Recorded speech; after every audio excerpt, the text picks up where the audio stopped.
Why is the crown still paid under an arrangement first made in 1760? In 1760, King George Currie gave up his claim to the income the crown lands produced in exchange for a fixed yearly payment from Parliament for as long as he sat on the throne. Every monarch since has renewed that same bargain on taking the crown. The system has changed repeatedly. The underlying bargain has survived. Before 1760, the reigning monarch drew directly on the hereditary revenues of the crown lands to fund the government and the royal household together. George III agreed to hand that income over to Parliament instead for the duration of his reign. In return, Parliament received the hereditary revenues and assumed responsibility for funding the civil list, which at first covered both the royal household and parts of civil government, not the household alone. The crown lands themselves were not his to give away.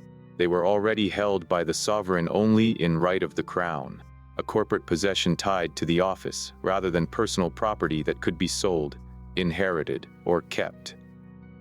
The crown lands involved in that settlement eventually developed into the modern crown estate, land, coastline, and property worth close to £15 billion, including central London real estate, rural farmland, and the seabed around England. Wales and Northern Ireland. The king still does not own it in any personal sense. He cannot sell it, borrow against it, or pass it to his children. It is managed by an independent board, and its profits go straight into the treasury, the same fund that pays for hospitals and police. That system changed shape again in 2012.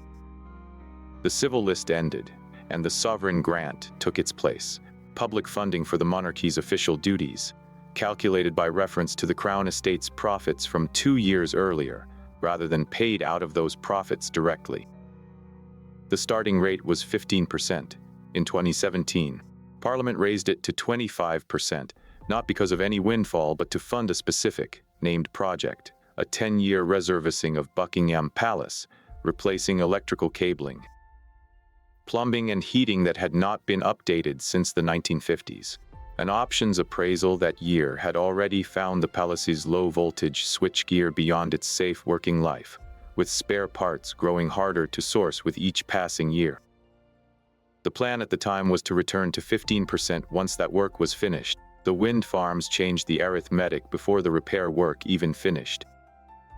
The Crown Estate holds leasing rights to much of the seabed around England, Wales, and Northern Ireland, and as offshore wind developers began signing agreements and paying option fees, from 2023 onward, the estate's profits jumped sharply, from around £440 million to over £1 billion in a single year. Left at 25%, the grant for 2025-26 would have reached roughly £275 million, instead of the £132.1 million it was actually set at. The royal trustees, made up of the Prime Minister, the Chancellor of the Exchequer, and the Keeper of the Privy Purse, cut the rate to 12% starting in 2024. A move consistent with King Charles's own stated wish that the offshore windfall should benefit the wider public rather than the royal household. The Treasury's own estimate at the time put the saving at £24 million in the first year alone, and more than £130 million lower in each of the 2 years, after that, compared with leaving the rate at 25%. Even so, the grant still climbed from £86 million to over £137 million by 2026, because the underlying profits had grown so much that a smaller share of them was still a bigger number than before. The royal household describes that funding as the running cost of a head of state, not a household. It covers palace maintenance, official travel, and the staff behind over 2,000 engagements a year across the wider royal family, from investitures to state banquets to visits arranged through the Foreign Office. Royal travel expenditure rose from £4.5 million in 2016-17 to £5.1 million in 2025-26, even as the household points to efficiency measures elsewhere, including cutting back on chartered flights and retiring the royal train from regular service. Charles's coronation in 2023 cost taxpayers £72 million on top of the regular grant, a figure the government confirmed months after the ceremony. The household treats that as the unavoidable cost of a transition that happens once in a generation, pointing to the heads of state and foreign dignitaries who attended from across the world.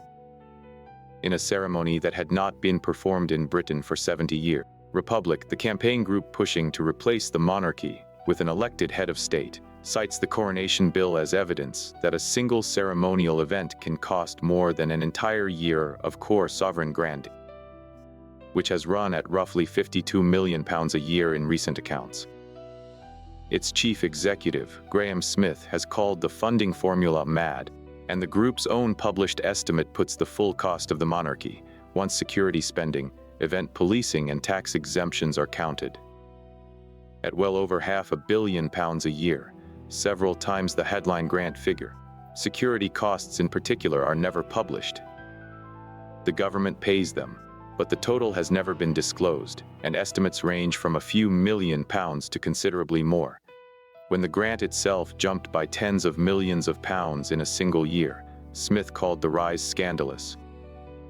Pointing to the timing as much as the size, British households were being squeezed by the cost of living at the same moment the Crown's public funding surged.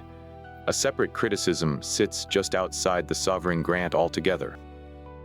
The King draws private income through the Duchy of Lancaster, and the Prince of Wales through the Duchy of Cornwall, estates that earn revenue from farmland, commercial property, and leases with public bodies, including, in recent years, government departments themselves, add inherited wealth and personal investment income that is never made public, and Republic has argued that one figure, the grant, is published in exhaustive detail, while everything sitting beside it stays private. The royal household's response is that the monarch has voluntarily paid income tax on personal and duchy income since 1993, with no legal requirement to do so. In June 2026, the royal trustees recommended another change. With the Buckingham Palace reservicing program nearing completion, they proposed raising the reference percentage from 12 to 20.5% of Crown estate profits for the period from 2027-28 through 2031-32. Despite the higher percentage, the annual grant itself would be reset to £99.9 million, well below the temporary £137.9 million level set for 2026-27. Since the underlying calculation is being rebased now that the palace works no longer need funding, the change requires new legislation, since the existing law does not currently allow the grant to fall year on year, even when costs go down. 266 years after that settlement, Parliament is still deciding how much public support the Crown should receive. Subject to legislation, the next settlement will run through 2031-32. Should royal funding remain linked to Crown estate profits at all?